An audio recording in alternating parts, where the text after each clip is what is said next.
তো একদিন এরকম নির্বাচনের আগে আমি উঠে চলে যাব বা কোথায়, তখন মনে হয় বিকাল 4টার দিকে ওই একজন লেফটেন্যান্ট কর্নেল হুম, হুম, ডিজিএফ এর আমার জুনিয়র, তো ও এসছে, এসে আমাকে এই আপনার একটা ফাইল দিছে। তো ফাইলটা হলো আপনার নির্বাচনের জরিপ।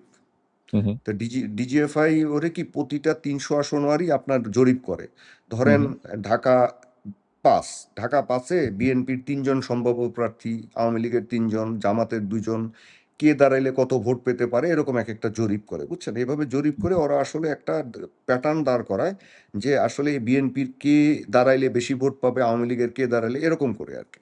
হুম, হুম, তো এরকম করে এটা কিন্তু করে।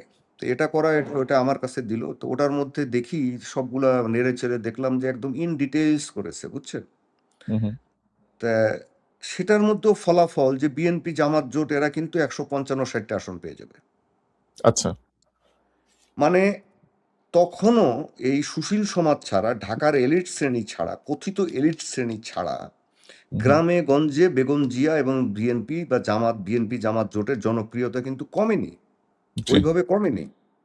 আচ্ছা, আপনি তখন বেগম জিয়া দেশের আনাচে কানাচে যাচ্ছিলেন, রাত্রে 3টায় জনসভা করতে গেছেন, সেখানেও হাজার হাজার মানুষ বসেছিল। হুম, এবং হুম। একই সময়ে শেখ হাসিনা রহস্যজনকভাবে বেশিরভাগ জনসমাবেশে ঢাকার বাইরে টাইরে বড় শহরের বাইরে যাচ্ছিলেন না। এটা এই জরিপগুলো কত সালের ঘটনা একটু বলবেন কাইন্ডলি? আমি তো বললাম 2008 সালের নির্বাচনের আগ দিয়ে, আচ্ছা, মানে 111 একদম সময়, নির্বাচনের কাছাকাছি সময়ে এই জরিপগুলো কাছাকাছি হয়েছে। সময়ে, হ্যাঁ, এই এটা জরিপগুলা কাছাকাছি। ইন্ডিকেট করছে যে তখনও যদি 150 বা 56টি সিট পেয়ে যায় তাহলে বিএনপি 55 জামাতই থেকে, সরকার গঠন করবে, তাই তো? মানে 155-60টা বিএনপি জামাত জোট পাবে, এরকম একটা আচ্ছা, ওইখানে ইন্ডিকেশন আছে, দেওয়া আছে, মানে সামারি।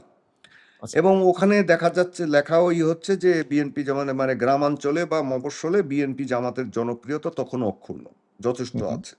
হুম, হুম, তা আমি আমাকে দিলাম, তা দেওয়ার পরে ওইটা দেখলাম এটা অতি গোপনীয় লেখা, মানে টপ সিক্রেট ডকুমেন্ট। তা আমাকে বললো যে স্যার আমি অনেক কষ্টে এটা ফটোকপি করছি, এটা আপনাকে দিলাম, এটা আপনি এই বিএনপিকে কিন্তু 30টা থেকে 40টার বেশি আসন দেওয়া হবে না, এটা নির্দেশ দেওয়া হয়েছে। হুম, হুম, তাই আমি বললাম হাউ, এটা কিভাবে সম্ভব?